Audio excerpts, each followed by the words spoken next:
Hi folks, welcome to this premium podcast of Lotus Eaters. I'm joined by Harry and we're going to be discussing an article that was published on multipolarmagazine.de, which is an open letter written by Ole Skambraks, who was probably a former employee now of the German public broadcaster ARD.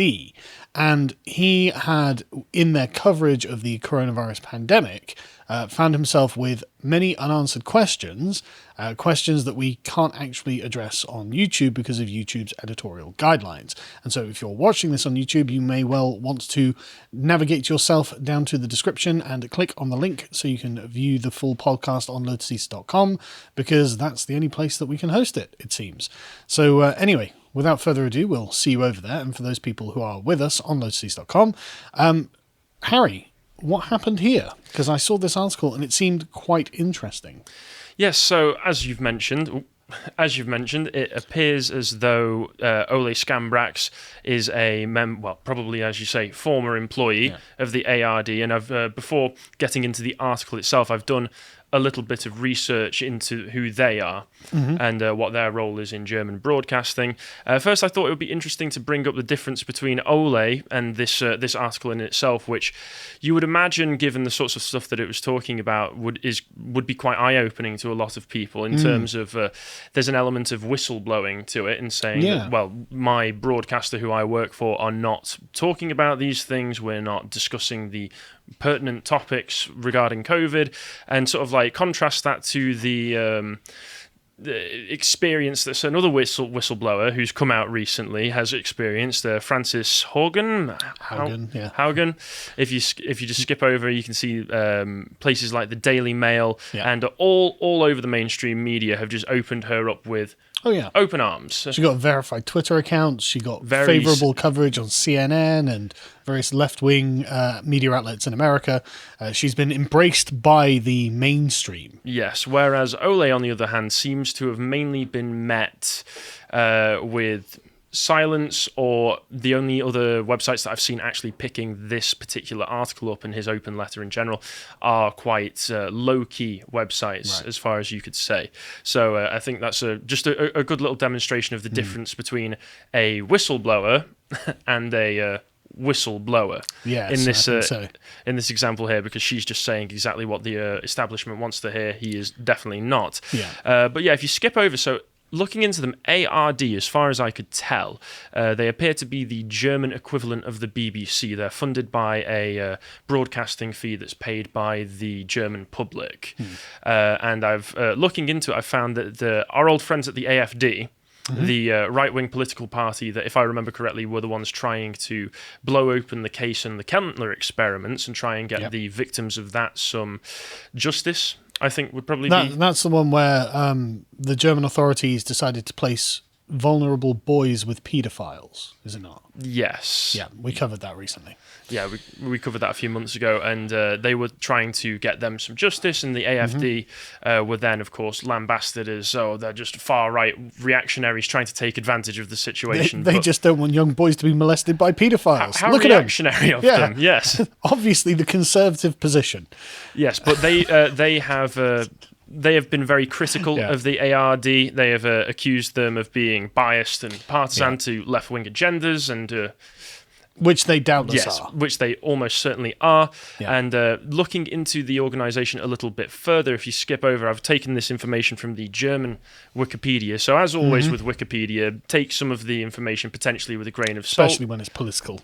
Exactly. Yeah. But the director of programming for the organisation, this woman, Christine Strobel, I assume I'm pronouncing that correctly, is a member of the CDU. The German Christian Democrats. Yes, in the German political party, alongside her husband, Thomas Strobel, who is currently the chairman of the CDU. Right. Yes. Okay. Right. So you're going to get Merkel-friendly broadcasting. Absolutely, you are. Yes, yeah. So there is definitely, if you're trying to present as like I say, they seem to be a BBC equivalent. If in terms of BBC equivalent, they're trying to provide a unbiased account of news events and other such things, there seems to be a massive conflict of interest there. Yeah. Certainly in favour of, like you say, whatever Merkel wants. Yes. Realistically speaking. So if we go back to the article, we can get into it. So As I said, this mainly appears to be sort of blowing the whistle on a few things and also an impassioned plea. I think I would describe it as an impassioned plea for accurate and truthful broadcasting and reporting, which is kind of wishful thinking. It's going to fall on deaf ears, isn't it? Yeah, kind of wishful thinking nowadays. But you can, I can recognize a lot of myself in the desire. It's like, look, I don't hate the BBC. I don't hate, the establishment. I just want them to be honest and do their jobs. And that's the general theme that I'm getting from this. Exactly. I think that's an argument that could be made by a growing amount of people day by day. Just that they just want people to be honest with them about stuff. Especially if you weren't funded by the taxpayer, I wouldn't care. It'd be like the Daily Mail are going to say what they like. Novara Media are going to say like. The Mirror are going to say I don't care. Everyone knows what the Guardian is. Yeah, exactly. Exactly. But I can choose not to pay for the Guardian. Exactly, but I can't choose not to pay for the BBC. Yes. So, and with ARD, same thing. Yeah. So with this, he starts off by saying, "I can no longer remain silent." I believe this is all translated from German, so we'll have to see how good the translation is. But I can no longer remain silent. I can no longer silently watch what has been going on for a year and a half now within my organisation, a public service broadcaster. Things like balance, social cohesion, and diversity in reporting are principles embedded in the statutes and media state contracts. Today, the exact opposite is happening. There is no true discourse and exchange in which all parts of society can come together and find common ground. So I assume when he brings up diversity, he brings up the non-superficial diversity, that being diversity of viewpoint, which of course contributes greatly to unbiased reporting. Yeah, the only kind of diversity that matters when you're a media broadcaster. People, if they don't have different opinions, then you're just a propaganda machine. Exactly. So if you go down, you can see he says scientists and experts who were respected and esteemed before COVID, who were given public space in public discourse, are suddenly labelled cranks, tinfoil hat wearers, or COVID idiots. An oft-cited example, consider Wolfgang Wodarg, a medical specialist in several fields, an epidemiologist, and a long-time health politician. So he sounds like the sort of person who would be very well qualified to talk about these sorts of things. I actually know who this is, because when the whole thing about COVID was breaking, and before YouTube had imposed their editorial guidelines, we had done a segment on Wolfgang Wodarg. I believe it was him. Yeah, because I can't remember which university it was, but he's a part of the faculty at a university. He says, he's an epidemiologist and longtime health politician, and he had come out saying, well, look, I have a concern about the vaccines, because one of these vaccines has a particular protein that interferes with the development of uteral linings, so the lining of the uterus. And we were like, well, look, I don't know anything about this subject, but that seems like a legitimate cause of concern if a recognized medical authority in Germany is saying, well, hang on a second, I'm an expert in this, there's a problem with that, you better watch out. And we got striked for that. Really? So yeah, we had a strike. So that was taken down, and we weren't allowed to talk about that anymore, even though we weren't making the claim ourselves, we were just reporting. I mean, if you're reporting on the claim, that is something that I would imagine many young women would want to be aware of. And then you got the spate of young women saying, well, my periods have gone very, very strange, because, there have been lots and lots of reported cases from young women saying, well, look, my periods have become very irregular now. And so, like I said, I don't know whether that's connected or anything like that. All I'm saying is this guy called Wolfgang Wodarg knows, and he's a medical doctor, and he's an expert in this. So, he's saying it, not me. But anyway. Yeah. So and this is a great example, in fact. Exactly. And it says here, until the COVID crisis, he was also on the board of Transparency International.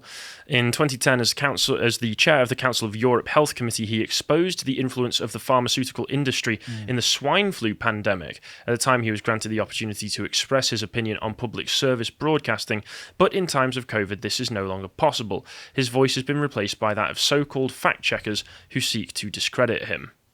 Which is quite concerning to hear. I mean, he was on the board of Transparency International. I don't think that transparency has been something that has been particularly top of any priorities recently, if anything, if this is to go by. That's what this article's all about, is a lack of transparency, isn't it? Yeah, and especially given that he has a track record of exposing pharmaceutical corruption by the sounds of it. I'm sure the pharmaceutical companies who are making lots of money through the vaccines are not thrilled with this guy. Exactly, but it's similar to what's sort of happened with, I think, biologists like Brett Weinstein, people like that who are very respected in their fields, who then come out with opinions against the grain of the mainstream, who suddenly can only really find their voices supported through channels like Fox News and his appearance on the Joe Rogan podcast and other such things, where they have to go to, well, obviously Fox is not alternative media, but... Well, no, but it's pretty much the last right-wing TV station at this point. I guess you've got Newsmax, but, like, you know...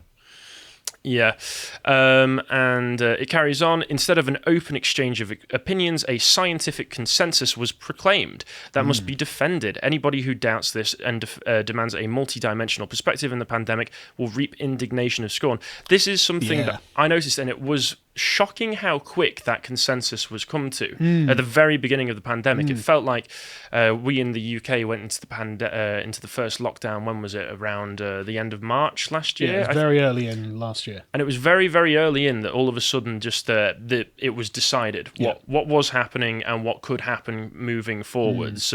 And anybody who was speaking out against that, maybe saying, "Hey, maybe these masks aren't as effective as people are telling us." I mean, it's a very thin sheet of fabric. How's it going to... Maybe lockdowns don't actually prevent transmission. They just concentrate it into, say, hospitals and supermarkets. Exactly. And even just people asking the question of, hey, is it likely that this came from a wet market? People with bats? I mean, there is an Institute of Virology there. Just really down the makes road. Me think. Yeah, exactly. But then all of a sudden that was just completely just no. You're not allowed to speak about that. And if you did speak about that, you just, like he says, you're a crank. A crazy conspiracy theorist. Yeah, like Wolfgang Wodarg, absolute lunatic. Yes. But I think you're absolutely on the money here. The way that the narrative around COVID just set itself, like it was in concrete. And then the social media providers were just suddenly, right, you can't say this, you can't say that, you can't say the other. It's like, look, when you've got to the point where it can't be challenged, you're not doing science. What you're doing is enforcing a regime. Exactly.